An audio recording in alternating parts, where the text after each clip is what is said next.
10 सबसे शक्तिशाली धनुर्धर जिनकी शक्ति के आगे देवता भी नतमस्तक हो जाते थे। पौराणिक काल में धनुर्धर तो बहुत हुए थे, लेकिन एक ऐसा भी धनुर्धर था जिसको देखने के बाद खुद भगवान श्री कृष्ण भी भयभीत हो गए थे। एक ऐसा भी धनुर्धर था जो अपने बाणों से समुद्र को भी सुखा देता था, और एक ऐसा भी धनुर्धर था जो क्षण भर में पूरी सृष्टि का विनाश कर सकता था। सबके पास थे एक से एक बढ़कर दिव्यास्त्र, लेकिन सबसे अधिक ताकतवर तो अलग ही होता है। कौन थे सबसे ताकतवर धनुर्धर? क्या कर्ण सबसे ताकतवर थे? नहीं। क्या अर्जुन सबसे ताकतवर थे? नहीं।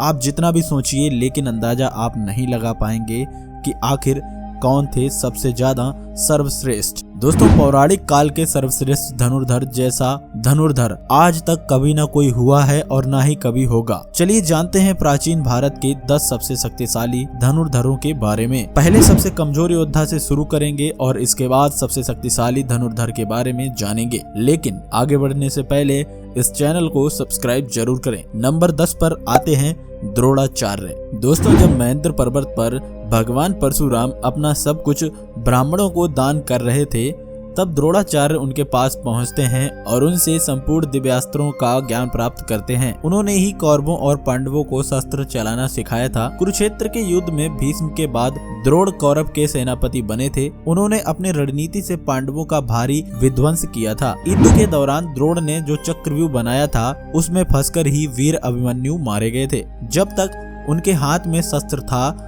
उन्हें परास्त करना असंभव था। इसलिए पांडवों ने छल से उनको मारने के लिए एक षड्यंत्र रचा, और वह भी उनको मारने के लिए विवश हो गए थे। नंबर 9 पर हैं अर्जुन। गुरु द्रोण की दृष्टि में अर्जुन थे। नंबर 9 पर सबसे सर्वश्रेष्ठ धनुर्धर। अर्जुन को अपने सारे अस्त्र का ज्ञान द्रोणाचार्य ने ही दिया था। अर्जुन के धनुष के टंकार से ही दुश्मन अधमरे हो जाते थे। अर्जुन के पास देवताओं के सारे दिव्यास्त्र भी थे। यहाँ तक कि महादेव को प्रसन्न करके भी अर्जुन ने पाशुपतास्त्र तक प्राप्त कर लिया था। और जब अर्जुन दोनों हाथों से बाण चला सकते थे, ये सबसे उनकी महान कला थी, इसलिए उन्हें सब्यसाची भी कहा जाता था। द्रौपदी स्वयंवर में कर्ण को छोड़कर सभी धनुर्धर जहां विफल हो गए थे, उधर अर्जुन ने बहुत ही आसानी से लक्ष्य को भेद दिया था। खांडव वन में अर्जुन ने देवराज इंद्र तक को परास्त कर दिया था। जिन निबाद कवच राक्षसों को रावण भी नहीं हरा पाया था, उन्हें अर्जुन ने परास्त कर दिया था। नंबर 8 पर आते हैं भीष्म। दोस्तों, भीष्म गंगा माता के पुत्र थे। उनके गुरु स्वयं भगवान परशुराम थे। एक बार तो अपने गुरु परशुराम के साथ भी भीष्म का युद्ध हो गया था।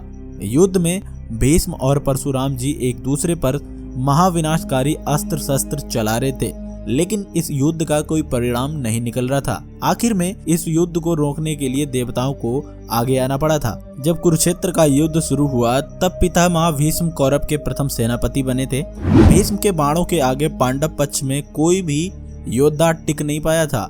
भगवान श्री कृष्ण ने इस युद्ध में शस्त्र न उठाने का प्रण लिया था, लेकिन भीष्म ने अपने पराक्रम से श्री कृष्ण को अपनी प्रतिज्ञा छोड़कर शस्त्र उठाने के लिए विवश कर दिया था। भीष्म को नियमानुसार युद्ध करके परास्त करना असंभव था, इसलिए शिखंडी को सामने रखकर अर्जुन ने भीष्म को सैया पर सुला दिया। नंबर 7 पर आते हैं एकलव्य।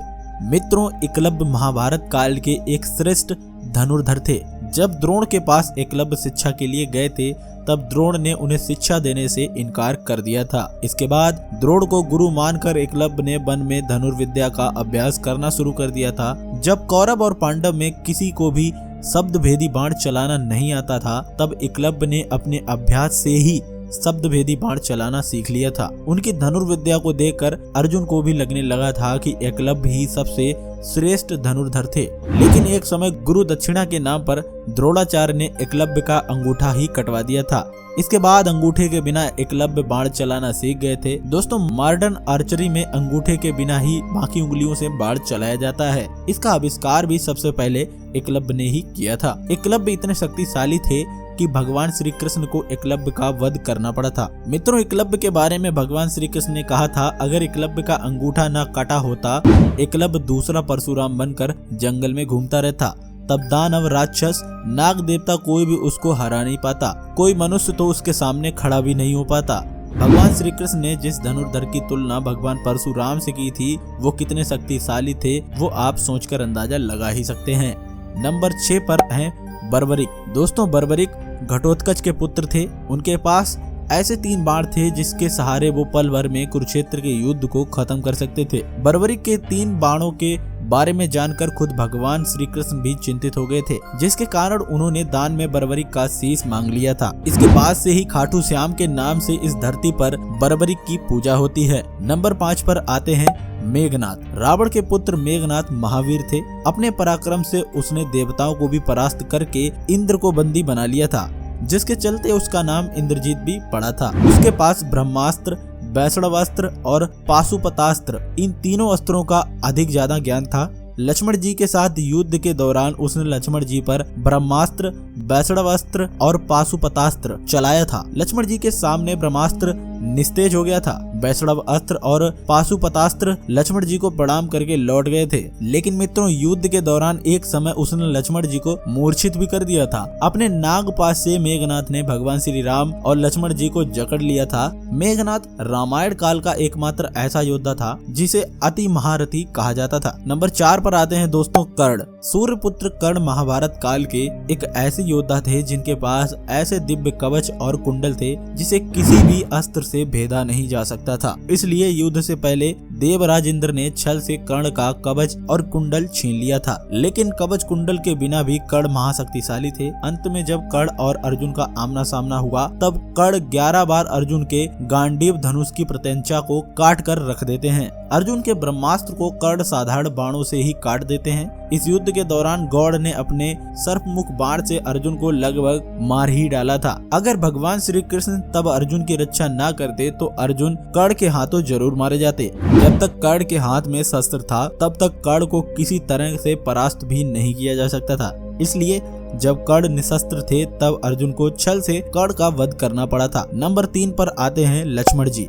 जी हाँ दोस्तों, शेषनाग के अवतार लक्ष्मण जी महापराक्रमी थे। उनके रेखा में ही इतनी शक्ति थी कि रावण भी उसे पार नहीं कर सकता था। शास्त्रों के अनुसार वो एक श्रेष्ठ धनुर्धर थे। रावण के महाबलशाली पुत्र इंद्र को परास्त करने वाले स्वयं लक्ष्मण जी ही थे। आपको बता दें मित्रों, जिसने 14 साल तक ना सोया हो और जिसने 14 वर्ष तक किसी स्त्री का मुख न देखा हो, जिसने 14 साल तक भोजन तक न किया हो, वो कोई और नहीं स्वयं लक्ष्मण जी ही थे और उन्होंने ही मेघनाद का वध किया था। रावण के शक्तिशाली पुत्र अतिकाय का वध भी लक्ष्मण जी ने ही किया था। युद्ध के दौरान एक बार लक्ष्मण जी ने रावण को मूर्छित तक कर दिया था। नंबर 2 पर आते हैं भगवान श्री राम। मित्रों, भगवान विष्णु का अवतार मर्यादा पुरुषोत्तम महावीर श्री राम की शक्ति का कोई अंत नहीं था। स्वयंवर में जब शिव धनुष पर प्रत्यंचा चढ़ाने गए थे ये, तब उनकी शक्ति से शिव धनुष टूट गया था। ऐसा कोई अस्त्र नहीं था जो श्री राम जी के पास नहीं था। जब समुद्र ने